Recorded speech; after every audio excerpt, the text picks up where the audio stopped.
Setelah menjalani pertandingan berat dan menegangkan, Timnas Indonesia akhirnya melaju ke partai final Piala AFF 2016. Kesuksesan ini sungguh mengejutkan karena pada turnamen edisi tahun ini Indonesia menjadi tim yang tidak diunggulkan pasca pencabutan sanksi FIFA pada pertengahan tahun ini.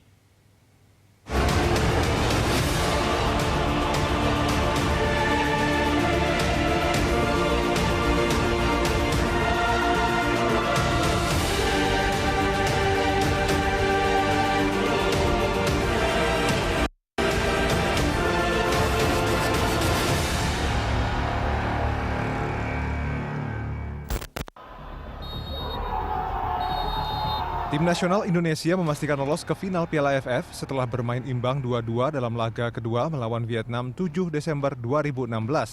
Dengan hasil itu, total agregat gol 4-3 untuk keunggulan Indonesia, sebab dalam laga pertama Indonesia menang 2-1. Usai bertanding di Vietnam, Timnas sepak bola Indonesia kembali ke tanah air. Kedatangan Timnas disambut langsung oleh Menteri Olahraga Imam Nahrawi di Bandara Soekarno-Hatta, Tangerang, Banten. Sejumlah pemain mengaku senang bisa mengalahkan Vietnam meski bermain di bawah tekanan. Kemenangan itu memberikan kepercayaan diri yang tinggi kepada tim Garuda untuk menghadapi Thailand di partai final pada 14 dan 17 Desember mendatang. Insya Allah Indonesia bisa, karena meskipun kita kalah di leg pertama kita juga banyak peluang, tapi sayangnya kurang menghasilkan.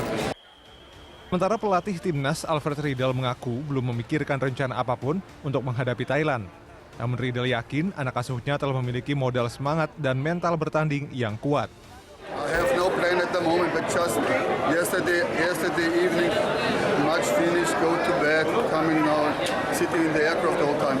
We have to analyze this.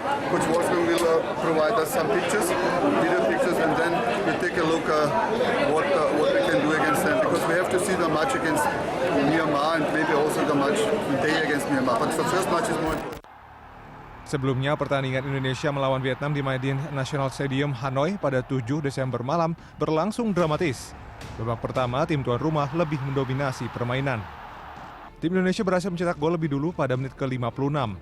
Gol itu diawali aksi Boas Salosa yang masuk ke sisi kanan pertahanan Vietnam tanpa terkawal. Kiper Vietnam Tram Nguyen Man kurang mampu menangkap bola, membuat Stefano Lillipali leluasa melakukan sepakan kencang menuju gawang lawan. Pada menit ke-83, Vietnam berhasil menyamakan kedudukan meski pemainnya harus berkurang satu karena kipernya terkena kartu merah melalui tendangan jarak jauh Phuvantan yang tidak berhasil dihalau Kurnia Meiga. Dalam injury time, Vietnam secara mengejutkan berhasil mencetak gol keduanya melalui Phu Minh Tuan. Skor berubah 2-1 sehingga pertandingan dilanjutkan dengan perpanjangan waktu untuk menentukan pemenang. Sebab dengan skor 2-1, agregat gol imbang 3-3. Indonesia mampu mencetak gol pada menit ke-97 oleh Manahati Lestusen lewat tendangan penalti. Wasit memberi hadiah tendangan penalti karena pelanggaran yang dilakukan Ngoc Haike yang menggantikan posisi kiper. Kedudukan menjadi 2-2. Meski bermain dengan 10 pemain, Vietnam tidak mengendurkan serangannya. Mereka terus memberikan tekanan, namun usahanya harus terhenti setelah wasit meniup peluit panjang tanda pertandingan berakhir. Sebelum bertandang ke Vietnam, Timnas Indonesia juga menunjukkan performa terbaiknya dengan menekuk Vietnam 2-1 3 Desember lalu di Stadion Pakansari, Cibinong, Bogor.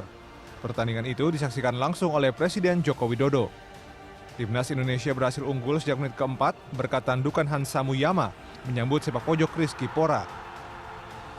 Sayangnya keunggulan tersebut gagal dipertahankan saat Vietnam membalas lewat tendangan penalti. Di babak kedua, Indonesia memastikan keunggulan lewat Kapten Boas Salosa. Gol ini dicetak lewat tendangan penalti. Gelandang tim nasional Indonesia Andik Firmansyah menyatakan kemenangan ini patut disyukuri, namun tidak boleh berpuas diri. Kemenangan ini sangat patut disyukuri, alhamdulillah berkat kerja semua pemain. Dan ini kita jangan cepat puas dulu karena di Vietnam sangat berat sekali. Tapi insya Allah kita yakin juara. Masih kurang bagus lah, tapi tetap bersyukur berkat kerja keras tadi lah. Oke ya. Sementara bagi Stefano Lillipali, kemenangan telah memberi dorongan yang sangat besar bagi timnas Indonesia untuk berlaga di final AFF. It was very important for us, for the country, for the supporters, for everybody in this country. So it was very important for us. The win today gives us an enormous boost. So we go for 100% and hopefully we will win, but we will do everything about it. Yeah, we started very well. We changed the system. We press a little bit more forwards, so we make them a little bit more difficult. And yeah, in the end, they're getting a little bit stronger and more dangerous. But I think Mega saved us with a great save. Melihat prestasi gemilang timnas, PSSI menyiapkan bonus khusus bagi timnas jika mampu mengalahkan Vietnam. Bonus merupakan apresiasi yang diberikan kepada pemain maupun manajemen timnas setelah mampu memberikan hasil yang terbaik. Tidak ada banyak permasalahan, yang penting ada bonusnya kan. Yang kedua, motivasi mereka, itulah duta-duta Indonesia yang nanti akan berjuang di final. Itu saja. Di pundak dia ini Indonesia, dada dia adalah Garuda. Itu yang dijaga oleh mereka. Keberhasilan Indonesia ke final merupakan pencapaian kelima tim Garuda sepanjang sejarah Piala AFF sejak 1996 silam. Namun dari 4 laga final, belum sekalipun Indonesia mengangkat trofi tertinggi sepak bola ASEAN tersebut. Indonesia untuk pertama kalinya bermain di final Piala AFF 2000. Saat itu pasukan pelatih Nandar Iskandar menempati posisi runner-up grup A di bawah Thailand. Di semifinal, Indonesia menumbangkan Vietnam dengan skor 3-2 melalui perpanjangan waktu. Sayangnya pada laga puncak yang digelar di Stadion Raja Manggala, Bangkok, 18 November 2000, Indonesia kalah telak 1-4. Untuk kedua kalinya, Indonesia bermain di final Piala AFF 2002. Indonesia yang menjadi tuan rumah harus puas menjadi runner-up grup A di bawah Vietnam. Di semifinal, Malaysia sebagai juara grup B menjadi lawan skuad Garuda. Bermain di Stadion Gelora Bung Karno, Bambang Pamungkas sukses membawa Indonesia ke final. Namun, lagi-lagi Thailand menjadi batu sandungan ketika Indonesia dipaksa menyerah lewat drama adu penalti. Prestasi yang sama terulang kembali pada Piala AFF 2004. Indonesia keluar sebagai juara grup A dengan catatan gemilang tanpa pernah kebobolan 1 gol pun. Pada edisi itu, semifinal berlangsung dengan sistem kandang dan tandang.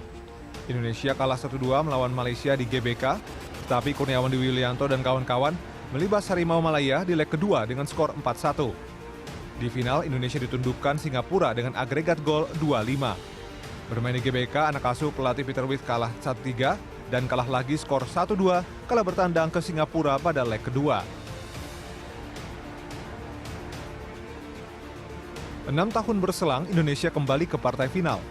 Menjadi tuan rumah dimanfaatkan dengan baik oleh Bambang Pamungkas dan kawan-kawan. Mereka berhasil menyapu 3 laga penyisian grup.